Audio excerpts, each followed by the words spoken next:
Comment dépasser les 70% de taux de conversion avec un funnel ads? Je vais tout vous révéler dans cette vidéo. Donc reste bien jusqu'à la fin de la vidéo. La première chose que je remarque lorsqu'on a un funnel ads et qu'on a des appels de closing, qu'on a le prospect au téléphone, c'est qu'on se dit je veux le closer à tout prix en R1. Je ne veux pas forcément qu'il y ait d'appel en R2, je ne veux pas qu'il y ait de follow-up, je veux que ce soit le plus court, le plus concis, le plus synthétique possible et que le close ait lieu directement. Donc, ce qui va se passer, et ça c'est la problématique principale, c'est que la personne, en venant dans un appel, en étant issue des ads, elle ne vous connaît pas forcément. Okay, elle vient de voir une vidéo potentiellement la veille, il y a 24 heures qui sont passées, 48 heures au maximum, elle n'est pas forcément éduquée, elle ne sait pas qui vous êtes, elle n'a pas forcément vu de témoignage également si vous n'avez pas un hyper bon processus de nurturing en amont, et même de toute façon, elle vient de vous découvrir. Okay, donc la confiance, elle est basse, déjà en vous, dans votre produit, dans votre société. Et pour qu'il y ait un close, il faut que la confiance soit élevée. Donc ça, c'est une problématique justement déjà qu'il y a d'un funnel ads. Les conséquences de ce qui va se passer, c'est que vous, en voulant donc à tout prix closer en R1, vous allez forcer l'appel, vous allez forcer la vente. Vous allez tout faire pour que la personne close en R1, en lui mettant du fear of missing, en lui disant que potentiellement, si elle ne passe pas à l'action maintenant, demain, ça sera fini. En augmentant le prix, en lui disant il faut que tu payes 1 000 € supplémentaires ou en faisant une réduction, en proposant des plans de paiement. Et vous allez donc forcer la chose. La chose est que la personne va se rendre compte que vous allez forcer. Vous allez dans une intention et dans une énergie de manque derrière, en lui disant je veux à tout prix que tu passes à l'action. Et si c'est pas bien fait et que vous n'êtes pas le meilleur des closers, ce qui est ok, ça va pas passer et elle va le sentir.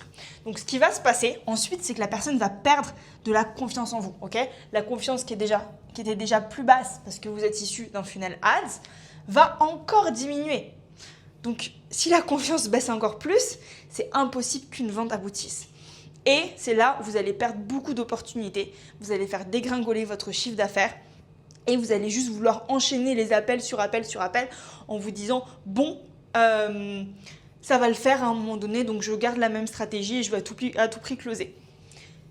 Mais le point qui va être hyper important, c'est que j'ai remarqué ça en fait chez énormément de mes clients. J'ai certains de mes clients qui avaient 5% de taux de conversion sur leur funnel ads et qui, grâce à la méthodologie que je vais vous présenter, sont passés donc à 70%, 80% de taux de conversion, donc en explosant directement leur chiffre d'affaires derrière.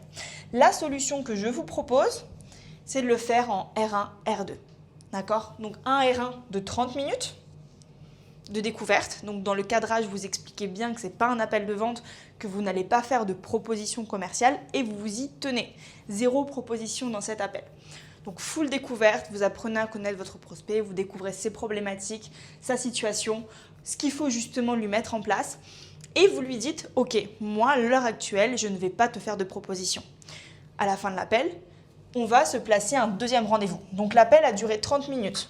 Okay, et vous placez un deuxième rendez-vous max 24 heures, 48 heures plus tard. Ce qui va se passer entre-temps et comment il faut l'emmener, ça c'est hyper important. Il va falloir emmener ce R2 de sorte à ce que, ok, on va prendre du temps avec mon équipe en interne pour faire un point sur ta situation et pour te proposer une offre vraiment personnalisée. Ça ajoute aussi de la valeur, sachant que sur le marché, il y a beaucoup d'offres qui sont hyper asynchrones avec des coachings à tout va où les gens en ont marre et ils veulent de la personnalisation. Et là, vous apportez ça. Donc, il va se dire, ok, là, il ne me fait pas d'offre alors que je suis là et potentiellement, je suis prêt à payer. Et c'est là où il va falloir rester là-dessus. Donc, vous placez ce R2 là et dans ce R2, vous allez le pitcher. Donc, il y a eu 0 pitch en amont. Vous allez le pitcher, vous allez reprendre exactement les termes qu'il a utilisés, ses besoins, ses problématiques.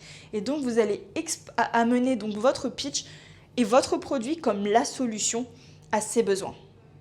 Et vous allez aussi amener donc cet aspect hyper réflexion. Vous avez réfléchi à son produit, vous avez réfléchi à ses besoins auparavant. Je me suis trompée. Et donc c'est là où en fait la personne, elle va avoir confiance en vous. Elle va se dire, ok, il ne veut pas me vendre pour me vendre dans le premier appel, il s'intéresse vraiment à moi, chose qui est rare à l'heure actuelle. Il va derrière aussi se dire, ok, je le connais. Je l'ai vu hier, je l'ai vu avant-hier. On va parler aussi de la phase suivante juste après. Donc, il y a de la confiance derrière en vous. Et donc, il sera bien plus amené à payer. Les autres points qui vont être importants, il va y avoir 2 autres étapes. Je vais prendre un autre stylo parce que celui-là, il ne fonctionne plus. Un autre feutre. Ça va être ce qu'on appelle le tie down et le processus de nurturing que vous allez avoir qui est là. Okay. Ce processus de nurturing, qu'est-ce qu'il en est?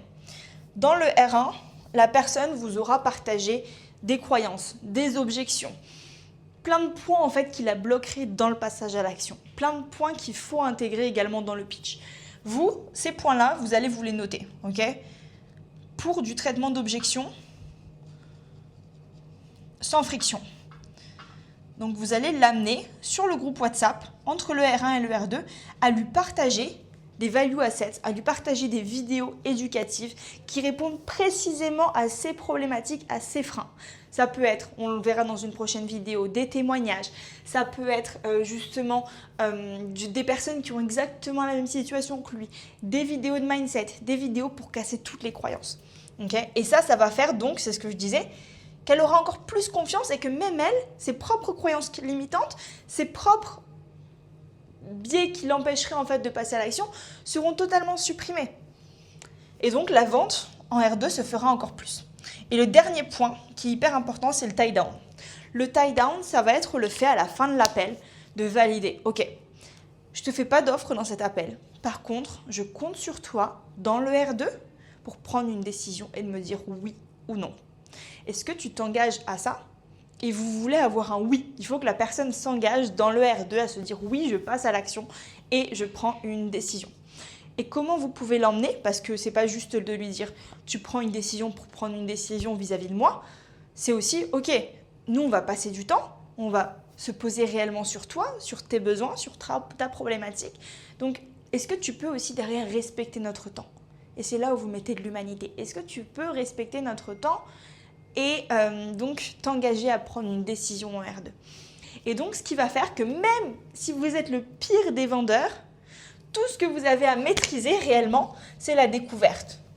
Chez certains des infopreneurs avec lesquels j'ai travaillé, on a même mis, parce qu'ils voulaient garder la partie R2, un setter un peu plus qualifié qu'un setter traditionnel sur la partie R1 qui a géré la découverte pendant 30 minutes et qui derrière a tout envoyé au closer, à l'infopreneur, donc à ce moment-là. C'est une chose aussi qui est faisable dans les différentes étapes de délégation. Mais on verra ça dans une prochaine vidéo. Donc voilà, j'ai fait le tour. Donc même en étant le pire des closers possible, sur un funnel ads, vous êtes certain d'être rentable avec ça et d'atteindre les 70% de taux de conversion. Si vous souhaitez aller plus loin, envoyez-moi un petit message du coup et je me ferai un plaisir du coup d'auditer votre système ou de prendre un appel avec vous pour pouvoir voir si on peut avancer ensemble et je suis en mesure de vous aider.